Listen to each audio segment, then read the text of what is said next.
Dostlar, сәлеметсіздер ме? Біз бүгін сіздерменен fractions and decimals тақырыбын үйренетін боламыз. Бұлар бөлшектер және ондық бөлшектер деп аударылады. Жалпы бөлшектер мынаны қарасаңыздар 4-тен 1, 2-ден 1, 4-тен 3, 3-тен 1, 2-ден 3, иә? Көп кете береді.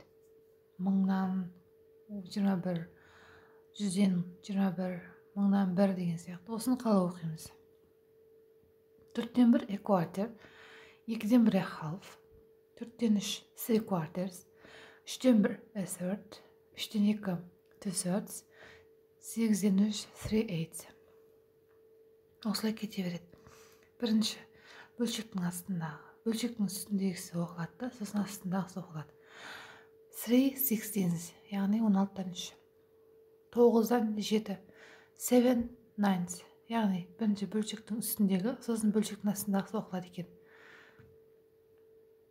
Қараңыздар, 6-дан 1 16, 8-ден 1 18, 2-ден 1 1 half, 3-тен 1 1 third. Әр жерлерін оқып жатырмын. Қарап отырсаңыздар, өте түсінікті жазылған.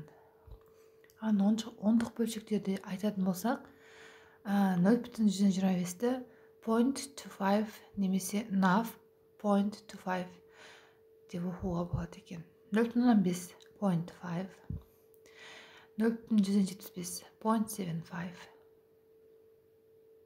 Яғни поинтті қосып айтасыздар.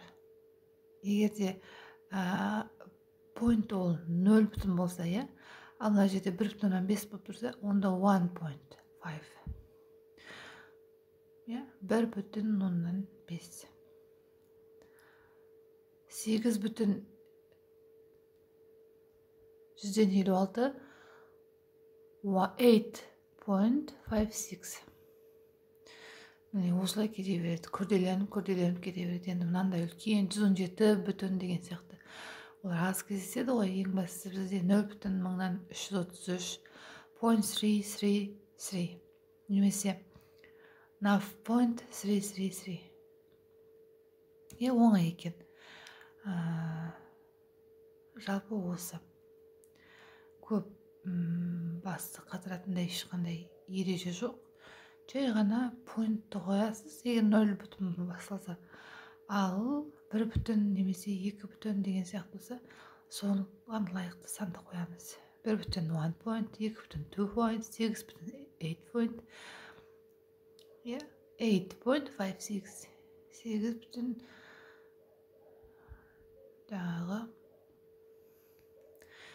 156. Осы мүлдем қиыншылығы жоқ. Ал мынау бөлшек сандардың оқылуы, осы кестені сақтап алыңыздар, жаттап алыңыздар. ұбт-да керек болады. Өте оңай. Тек қана жаттау және жаттау керек. Менің YouTube каналыма жазылыңыздар. Алдағы уақытта жақсы видеолар шығатын болады. ұбт-ға да қатысты сұрақтардың жауабын менің каналымнан алдағы уақытта таба аласыздар. Келесі кездескенше.